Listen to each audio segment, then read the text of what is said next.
ભગવાન શ્રી કૃષ્ણ કહે છે કે પાછલા જન્મના પુણ્યનું ફળ પ્રાપ્ત કરવા માટે આ જન્મમાં મનુષ્યએ આ 4 કામ અવશ્ય કરવા જોઈએ।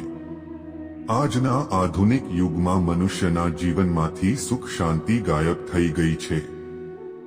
જેની પાસે ધન છે તેની પાસે સુખ શાંતિ નથી, અને જેની પાસે સુખ શાંતિ છે તેની પાસે ધન નથી।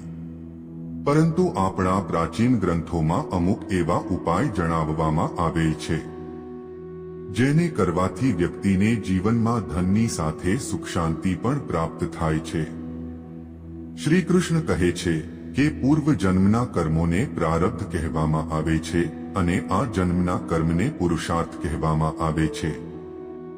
એટલા માટે જો વ્યક્તિ પાછલા જન્મના પુણ્યને પ્રાપ્ત કરવા માંગે છે તો તેને આ જન્મમાં પુરુષાર્થ કરવું પડે છે। પુરુષાર્થ વગર પાછલા જન્મના પુણ્ય પણ નષ્ટ થઈ જાય છે। જો મનુષ્ય પાછલા જન્મમાં કરવામાં આવેલા પુણ્ય કર્મોનું ફળ આ જન્મમાં પ્રાપ્ત કરવા માંગે છે તો તેને આ 4 કામ દરરોજ કરવા જોઈએ। આ ચીજો સાથે તેના પાછલા જન્મનું પુણ્ય જોડાયેલું હોય છે। આ કામ કરવાથી તેને પુરુષાર્થનું ફળ અવશ્ય મળે છે। બુદ્ધિમાન અને માન્ય લોકો પુરુષાર્થને જ મોટું માને છે, પરંતુ આળસુ અને કામચોર લોકો પ્રારબ્ધને શ્રેષ્ઠ માને છે। પ્રારબ્ધ અને પુરુષાર્થ એક જ ગાડીના 2 પૈડા છે। જો ફળની પ્રાપ્તિ કરવા માંગો છો તો ભાગ્ય અને પરિશ્રમ બંનેનું યોગદાન આવશ્યક છે।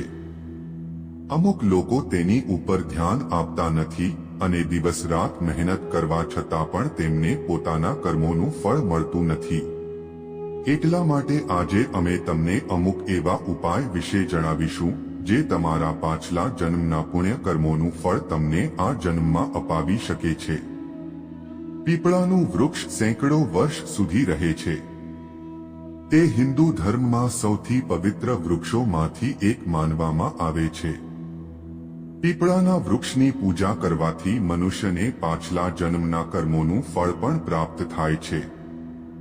જો તમને મહેનત કરવા છતાં પણ ફળ પ્રાપ્ત થઈ રહ્યું નથી તો તમારે પીપળાના વૃક્ષની પૂજા અવશ્ય કરવી જોઈએ। પીપળાના વૃક્ષની નીચે બેસીને ધ્યાન કરવાથી મનુષ્યના જીવનની બધી જ નિરાશા સમાપ્ત થઈ જાય છે અને તેને પુણ્ય ફળની પ્રાપ્તિ થાય છે। ભગવાન શ્રી કૃષ્ણ કહે છે કે માતા પિતાની સેવા તથા પિતૃઓના પૂજનથી વ્યક્તિના જીવનની તમામ નિરાશા સમાપ્ત થઈ જાય છે અને તેને સુખ સમૃદ્ધિ અને ઐશ્વર્યની પ્રાપ્તિ થાય છે।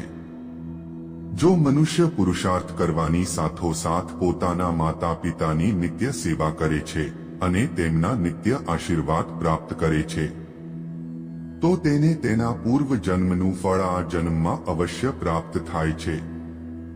એટલા માટે દરરોજ કામ ઉપર જતા પહેલા પોતાના માતા પિતાના આશીર્વાદ અવશ્ય પ્રાપ્ત કરવા જોઈએ।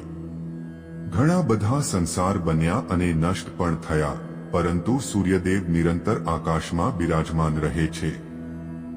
એટલા માટે સૂર્યદેવને આ સંસારના બધા મનુષ્યના પૂર્વ જન્મનું જ્ઞાન હોય છે। જો મનુષ્ય પોતાના પૂર્વ જન્મમાં કરવામાં આવેલા પુણ્ય કર્મોનું ફળ આ જન્મમાં પ્રાપ્ત કરવા માંગે છે તો તેને દરરોજ સૂર્યદેવને જળ અર્પિત કરવું જોઈએ। આવું કરવાથી તેના તમામ પાપ નષ્ટ થઈ જાય છે અને તે જીવનમાં સફળતા પ્રાપ્ત કરે છે। તો મિત્રો, આ 4 એવા કામ હતા જેને દરરોજ કરવાથી મનુષ્યને તેના પાછલા જન્મોના પુણ્ય કર્મોનું ફળ આ જન્મમાં અવશ્ય પ્રાપ્ત થાય છે। જો તમને અમારી આ જાણકારી પસંદ આવી હોય તો કોમેન્ટમાં જય શ્રી કૃષ્ણ અવશ્ય લખજો।